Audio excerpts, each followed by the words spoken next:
When I share black and white infrared photos, I'm often asked how do I do my post-processing. There seems to be some kind of mystery surrounding infrared post-processing, as if there are secret steps.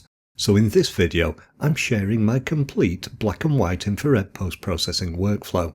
This is what I do with almost every black and white infrared photo I process. Here's my starting RAW file, which I've opened in Adobe Lightroom. I shot this using an Olympus EM5 camera that's been converted to infrared. The conversion was done by a company called ProTech Photographic, and I'll include a link to their website in the YouTube video information. It involves removing the infrared cut filter from the sensor which blocks infrared light.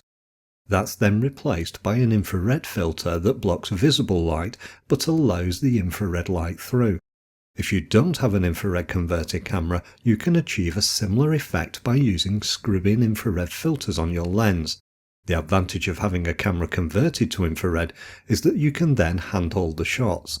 The shutter speed for this image was 1/320th of a second. If I'd been using an infrared lens filter on a regular camera, the shutter speed might have been a second or even longer.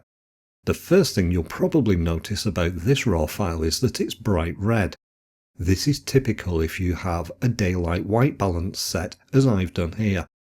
One way to limit the red colour is to set a custom white balance in the camera when you take the photo. If I change Lightroom's white balance to adopt the one set in my camera, you can see something closer to what I saw in my viewfinder at the time.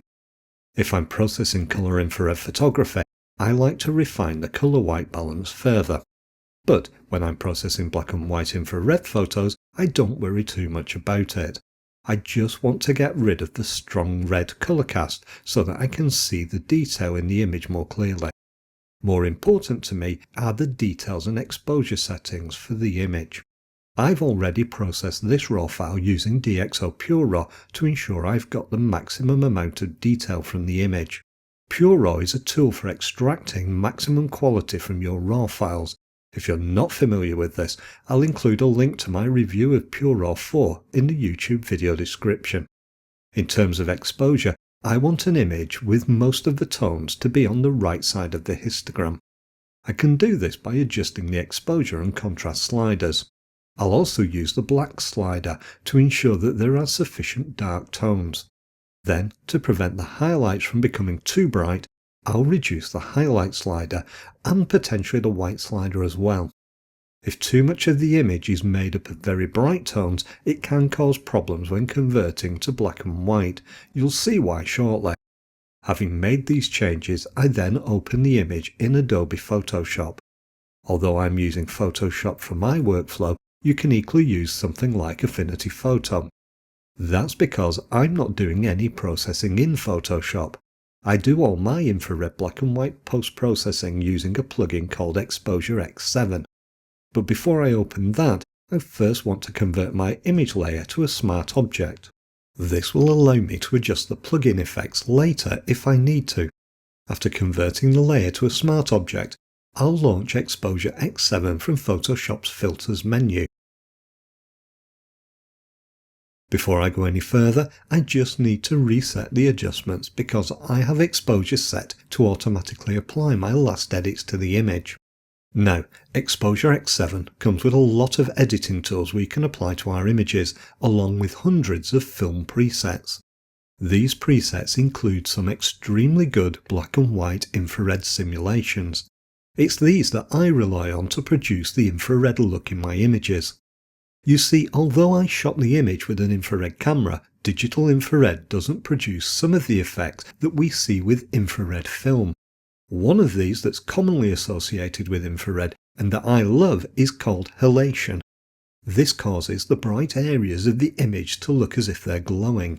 It's an effect that was seen with films like Kodak HIE, which unfortunately isn't available anymore, but it's nicely simulated in the Exposure plugin.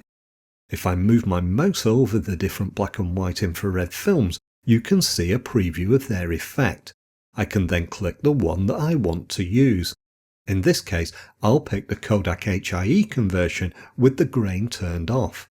Now, HIE film was well known for its strong grain, but I don't think it will suit this image, so I'm not going to apply any. Later I might change my mind, which is the advantage of using the Smart Object layer which I mentioned earlier. Looking at the processed photo, we now see a strong halation effect and the highlights appear brighter. This is why I didn't want to make the highlights too bright in the original image when I converted it. It would have caused them to blow out to pure white when I applied the preset. In fact, the whites in this image are still a bit too strong, so let's look at how I tend to fix that. Most of the time the tone curve is causing the issue. To fix it, I could turn off the adjustments, or I can apply a different preset in the tone curve drop-down. For this image, I want the dark areas of the image to appear slightly darker but not affect the whites, so I'll use the Crush Blacks preset. I can also refine the halation effect to produce a better level of glow if I'm not happy. This setting is found in the infrared or IR panel. Here we see the halation opacity and the halation spread sliders. The opacity controls the strength of the effect and the spread controls how far the effect spreads. We can then use these to create a glow effect that suits this image. When I'm happy, I apply the changes to my image, and that's my post-processing workflow for black and white infrared images. I use this same workflow for almost all my infrared editing, but when it comes to processing colour infrared images, I do something different to correct the colour balance. If you want to know what that is, watch this video next. I hope you've enjoyed today's video and thanks for watching. Please take a moment to subscribe if you haven't done so already, and I'll see you soon for another video.